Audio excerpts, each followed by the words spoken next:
رب اشرح لي صدري ويسر لي أمري واحلل عقدة من لساني يفقهوا قولي ربنا زدنا علما.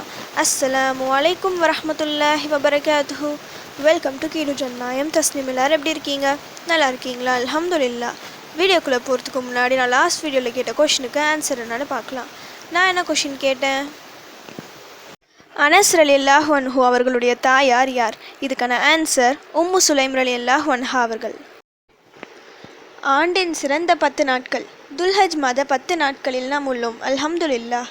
இந்த நாட்களில் நாம் செய்யும் அமல்கள் அல்லாஹ்வின் விருப்பத்திற்குரிய அமலாக இருக்கிறது.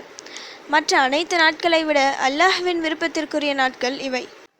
சுபஹானல்லாஹ், அல்ஹம்துலில்லாஹ், லா இலாஹ இல்லல்லாஹ், அல்லாஹு அக்பர் என அல்லாஹ்வை அதிகம் புகழ்ந்து இந்த நாட்களை கண்ணியப்படுத்தலாம்.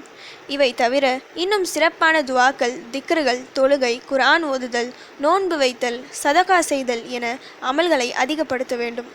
அல்லாஹ்வின் விருப்பத்திற்குரிய இந்த நாட்களில் இன்னும் அல்லாஹ்வின் திருப்தியை பெறும் வகையில் ஒரு 2 துவாக்களை இன்றைக்கி நான் சொல்கிறேன். சிம்பிளான ஒரு வரி துவா. ஆனால் இந்த 2ஐ அதிகம் நீங்கள் ஓதினால் போதும், உங்களுடைய பொருளாதாரத்தில் பெரிய மாற்றத்தை காணலாம். அல்லாஹ் சுப்ஹானஹு வ தஆலா தன் அடியான் தன்னிடம் தௌபா செய்வதை அதிகம் விரும்பக்கூடியவன். எந்த அளவுக்கு விரும்புகின்றான் என்றால், யாரும் இல்லாத பாலைவனத்தில் ஒட்டகத்தை தொலைத்த ஒருவர் திரும்ப அவர் ஒட்டகத்தை பார்த்தால் எவ்வளவு சந்தோஷப்படுவாரோ அதைவிட அதிக அளவு படைத்த ரப்பு சந்தோஷப்படுவான். தௌபா செய்வது என்பது அல்லாஹ்வின் விருப்பத்திற்குரிய அமலாக உள்ளது. இது போன்ற நாட்களில் நாம் தௌபா செய்யும் போது புனித மாதத்தை கண்ணியப்படுத்திய நன்மையும் கிடைக்கும், அல்லாஹ்வின் திருப்தியும் கிடைக்கும்.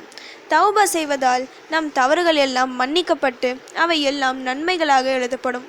மேலும் நம்முடைய ரிசுக்கில் நல்ல முன்னேற்றம் ஏற்படும். தௌபாவிற்கு என நிறைய துவாக்கள் இருக்குது.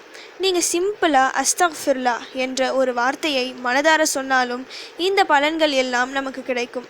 ஒரு நாளில் அஸ்தக்ஃபிருல்லா என்ற இந்த வார்த்தையை குறைந்தது 100 முறையாவது ஓதுங்க. அடுத்து 2வது, அல்லாஹ் விரும்பும் ஒரு விஷயம் தன் அடியான் தனக்கு நன்றியுள்ள ஒரு அடியானாக இருக்க வேண்டும் என விரும்புகின்றான்.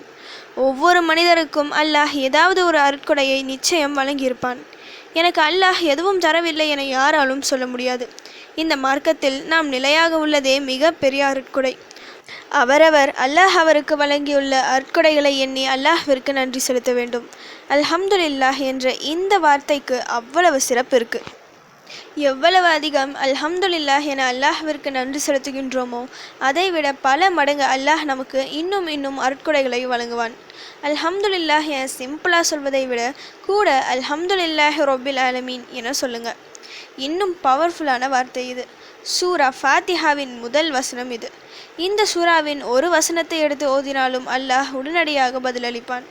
அல்ஹம்துலில்லாஹி ரப்பில் ஆலமீன் என சொல்லும்போது அல்லாஹ்விற்கு நன்றி செலுத்திய நன்மையும் கிடைக்கும். சூரா ஃபாத்திஹாவில் உள்ள ஒரு வசனத்தை ஓதிய நன்மையும் கிடைக்கும். இதன் மூலம் அல்லாஹ்வின் புறத்திலிருந்து ஏராளமான அருட்கொடைகள் நம்மை தேடி வரும்.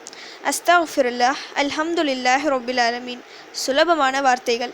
இதை தினமும் சொன்னால் ஒவ்வொருவரின் வாழ்க்கையும் மாறும்.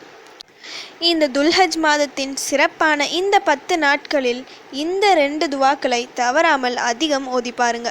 நீங்கள் கனவிலும் நினைக்காத அளவு உங்கள் வாழ்வாதாரம் பல மடங்கு உயரும் இன்ஷா அல்லாஹ். ஓகே, இப்போ ஃபைனலி கொஷின் டைம். நபி ஸல்லல்லாஹு அலைஹி வஸல்லம் அவர்கள் தபூக் போருக்கு எந்த கிழமையன்று புறப்பட்டார்கள்? இதுதான் இன்னைக்கான கொஷின். இதுக்கு உங்களுக்கு ஆன்சர் தெரிஞ்சால் ப்ளீஸ் கமெண்ட் பண்ணுங்கள். அப்படி இல்லைனா ப்ளீஸ் வெயிட் பண்ணுங்கள், நான் நெக்ஸ்ட் வீடியோ போஸ்ட் பண்ணுற வரைக்கும். சுபஹான ரப்பிக ரப்பில் இஸ்ஸத்தி அம்மா யசிஃபூன வஸ்ஸலாமு அலல் முர்ஸலீன் வல்ஹம்துலில்லாஹி ரப்பில் ஆலமீன். அஸ்ஸலாமு அலைக்கும் வரஹ்மத்துல்லாஹி வபரகாத்துஹு.